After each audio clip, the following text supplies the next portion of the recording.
What's up out there? Welcome back to the Halloween Horror Movie Marathon of 2022. This is now October 2nd. I've watched another stack of movies, so this is week 3.5. And weekends usually is when I watch a lot of movies. Friday, Saturday, Sunday, it gives me plenty of time. So here's a pile of movies to go over. And I got to see one of the ones I was really looking forward to. It's going to be last because it's the last one I watched today, in fact. So not because I'm trying to hold out the suspense, and I'm going to try to blow through some of these because some of them were But first and foremost, the movie I got to see on Friday night was this one here. Holes in the Sky, the Sean Miller story. This is autographed by the cast and crew. That movie was actually filmed here where I live, or around the area where I live somewhere. And the local art place, they usually do like plays or, like acoustic music or something like that. That kind of art type stuff. It's not like an art house theater, but they do have movies and things there. It's just the local art place, if you want to call it that. They'll do paintings and whatever gallery type stuff they do. I've only been there for a few things, and they've done like American Idiot. The local people here did the American Idiot stage play or whatever, which was kind of cool. And I've been there for this movie and some other musical type stuff. So this is Holes in the Sky, the Sean Miller story from 2021. It made its way through some different festival things or something like that. It was directed by Ash Hamilton. I did not know any of the cast. This is an extra movie. I watched this at a theater, so it's made in the US. I give this one 3 out of 5 stars, and I would recommend it if you're into found footage and you like alien abduction type stuff. The things that this did phenomenally well was one of the things I complained about in the Sacrament review I did, which was a Ty West movie. The problem I had with him is it didn't look like a found footage movie, and it's kind of supposed to be a documentary / found footage thing. I found it to be more of a movie, you know what I mean? Like it just wasn't filmed in a way that looked like somebody naturally filmed it. And this one was. This one, they did a fantastic job of filming this. I mean, it is filmed as found footage because it basically is found footage. It's a documentary. It's a found footage thing in a documentary. So there was some music and stuff like that, and there were some interviews and things. If you ever saw the original Blair Witch, when it came out, there was like a documentary that came along with it to get you hyped up for the movie. This is kind of that and Blair Witch rolled into one. And I don't know if I'm not a big fan of Blair Witch. The ending is basically what I liked. The people I found were really annoying throughout the whole thing. And some of the things that could have been really cool were just not there with the budget and the way it was made and the cast. I didn't care for the cast. The one girl just cried way too much, and the camera was always out, and like it never, I don't know, it just never felt natural the way they did some of it. And for a good found footage film, which I don't really know that I have a really good example of one, maybe Cannibal Holocaust. That's like the first found footage sort of movie. But most of the time they just don't have that genuine feel. And this one actually did. My problems with this one, and the reason I only gave it 3 out of 5 stars, is the story was okay. I mean, you've seen a lot of this before, which isn't bad. I think they did a really good job with it. My problem is that they started talking about certain things and then just gave up on it. Like, I don't really have examples at the top of my head, but there was a few things that they mentioned, and it would have been cool if they'd expanded on it or, I don't know, gone somewhere with it, but they just kind of mention a few things and it's like, ooh, what's that? And then they just go away from it. And I don't know, it's a little untidy. The story needed a little bit more tightening up, but the filming was great, superb, and, cast did a good job. Like it for the most part felt good. The guy that played Sean Miller, I don't know, he was kind of the weakest cast member out of all of it, but it looked like they had a lot of fun making it, and it was funded by them. So I'm curious how this does. I mean, this was made obviously around here, so I'm gonna be a fanboy a little bit of it. But I got to watch that on Friday. This was free. I got the poster for free and everything. Like they were doing it up as a big deal, like it was a big Hollywood premiere or something. It's kind of neat to see. So anyway, very fun time to go see this. I don't know that this is great or anything, but it was a good time to go, a good show, and it was just fun. So that is Holes in the Sky, the Sean Miller story from 2021. Okay, next up we have Galaxy of Terror from 1981. This is another Roger Corman production. Bruce Clark actually directed this, and the cast and crew, I'm going to say crew, we'll go over the crew first. So first, I'm scrolling through the list, or actually, it was when the credits were rolling. I was like, "Hey, that looks like," and that's well, it was. So Bill Paxton was in set decoration, which you'd know him from. He's been in like Terminator, and I don't know. He's been in all kind of different movies, Alien. Like he's been in a lot of big franchises. And then James Cameron did production design on this movie, of all people. And those two would come around a couple years later and do Aliens. So that was kind of a cool thing. And then as the cast goes, you'd know Ray Walston. It's some old dude. You've seen him in a lot of different movies, a lot of different roles. Maybe not by name, but you'd know his face. And Robert Englund was in here, and Sid Haig. So that was kind of cool. I actually thought that was neat. And the category for this one was horror set in space. So that's what filled that niche. I watched this on Amazon Prime. I don't think I had to rent it. I think it was on Prime. This is made in the US. I give this one 2.5 out of 5 stars. And would recommend it if you're into bad B movies. It has some really hokey stuff that almost looks reminiscent of the 70s, which this is 1981. So it just was coming out of that kind of style. Still holding on. It was starting to get into the 80s style, but still retaining some of the 70s style. There's something at the beginning that shows back up at the end that's kind of weird and hokey. So if you've never seen this, it's a bad B movie, but it's kind of got some really good production value to it for being a bad B movie. And with some of the names, that are attached to it, you can see why. And Roger Corman was producer on another movie that I watched that I just talked about in the last video, and that one was kind of bad, just bad, and this one was like better than bad. I don't know. If you're into bad B movies, Galaxy of Terror is not a bad watch. It was all right. So this is Galaxy of Terror from 1981. Okay, another one from the list is Blood Harvest from 1987. This one is directed by Bill Rebane, and this is the category of Bill Rebane. I had to pick certain movies from certain directors. There were 6 directors. We needed 5 movies, and I picked one from each director just to get a variety of what they did. And I'm not sure what Bill Rebane is known for, but this movie is not it. This movie sucked. The cast of note on this one was Tiny Tim. He plays this weird clown, and I don't really know where I know Tiny Tim from. I just know the name. Like I've grown up with that name on my back of my brain for some reason. What did I watch this on? Tubi, I think. I think this was on Tubi. I messed up my notes here. It's a U.S. movie. I gave this one 2 out of 5 stars, and I would not recommend this. So this basic premise is kind of cool.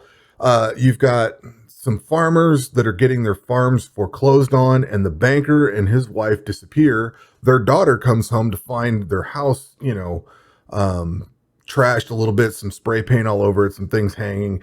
So it looks like maybe the townspeople got mad because of the foreclosures and, killed them off or something. The story gets a lot more pedestrian than that, but it started off, and I was thinking Blood Harvest, blood on the alfalfa or corn or something like that. Let's see some, mutilations and stuff, but it was pretty tame and kind of boring throughout most of it. No, I wouldn't watch this one at all. And that is Blood Harvest from 1987. A resounding no, don't watch that one. Now for our next movie, we were actually planning to go see a movie. We were planning to go see Barbarian yesterday, which was Saturday, and we just got tired and didn't do it. And I saw that Shudder was doing a secret premiere at like 9 o'clock my time here last night, which was Saturday. So since we didn't go see a movie, I watched this, and it ended up being Dark Glasses from 2022. Now this is directed by Dario Argento, which if you're not familiar with him, he's an Italian director. He's done a bunch of Giallo movies, which this is basically that. It's not really a horror movie. It's more of a thriller kind of thing, but I'm throwing it on my list because he's, when I did my very first Halloween horror marathon, I discovered what Giallo movies were, which is an Italian slasher, proto slasher kind of thing. I'm probably doing a horrible job of explaining it, but usually they're pretty sleazy, they kind of don't make much sense. And there's a killer. You don't really see who the killer is until the very end. And then there's this big reveal and boom, it's so and so that you've never seen throughout the entire movie. They just come up with somebody. So that's usually how these go. This one was a little different. This one was more of a straight up movie that just made sense throughout. It's kind of not the way these go. So, like I said, this was directed by Dario Argento. The cast of note, I think it's his daughter, Asia Argento, however you say her name. This is an extra movie I threw on the list because of Shudder, which I watched it on Shudder. This is from Italy, so if I run out of countries, this one covers a country anyway. I gave this one 3 out of 5 stars. It was okay if you're into this kind of movie, and it wasn't bad. It was worth a watch, I guess. But the basic premise is the lead girl is like a prostitute, like a high caliber prostitute. She's got all these expensive johns or whatever.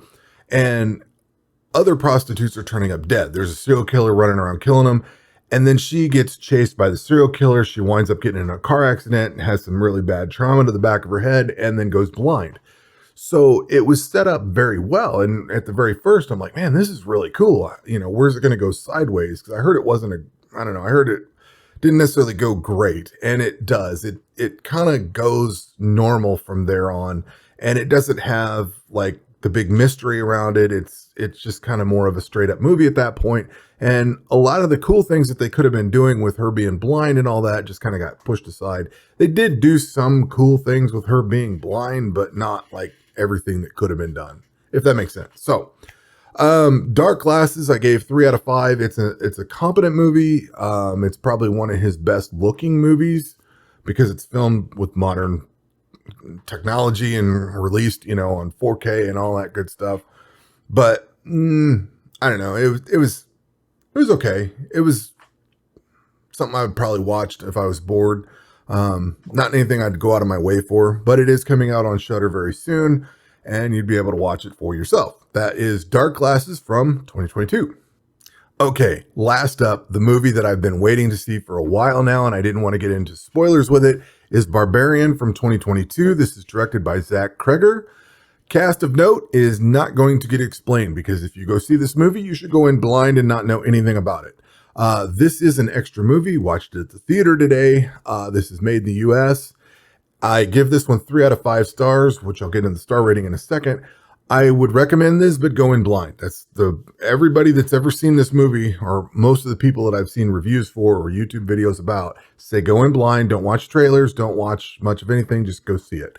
And I would say, yeah.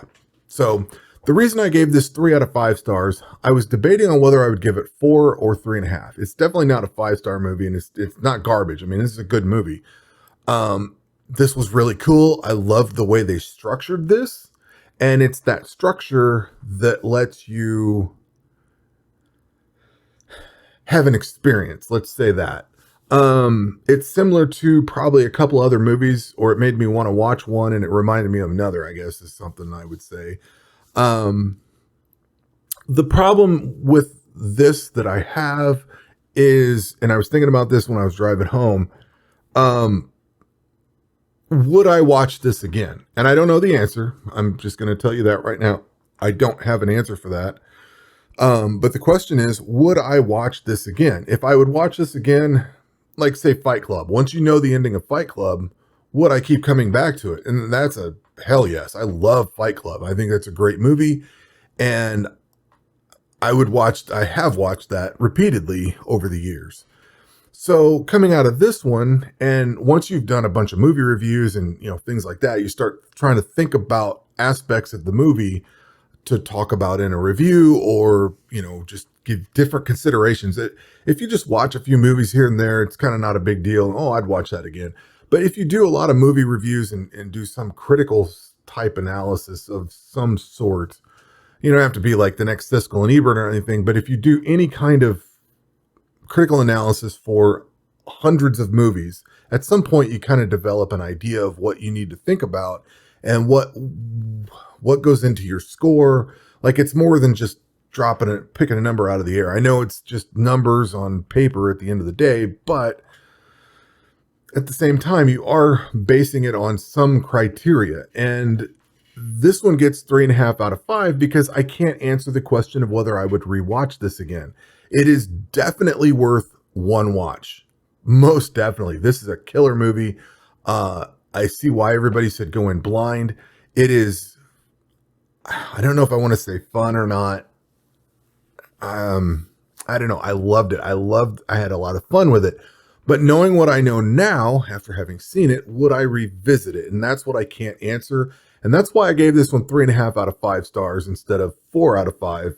I dinged it a little bit just because I'm not sure I would rewatch it. I'm going to rewatch this at some point because I do want to answer that question.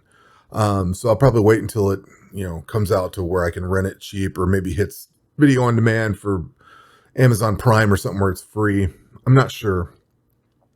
The cast did a really good job. The filming was it was filmed really well.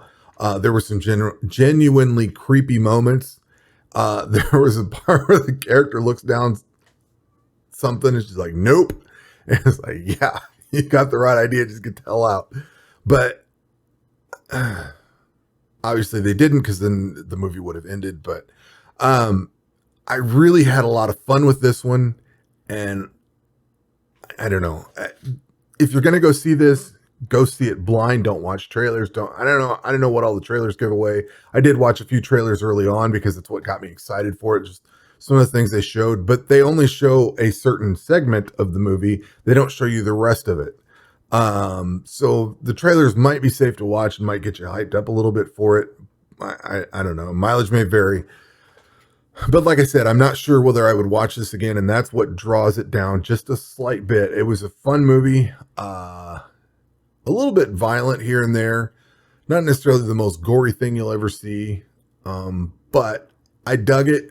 I would give this 3 out of 5 stars, or 3.5 out of 5, and this is Barbarian from 2022. So that will do it for week 3. Week 3 is now over.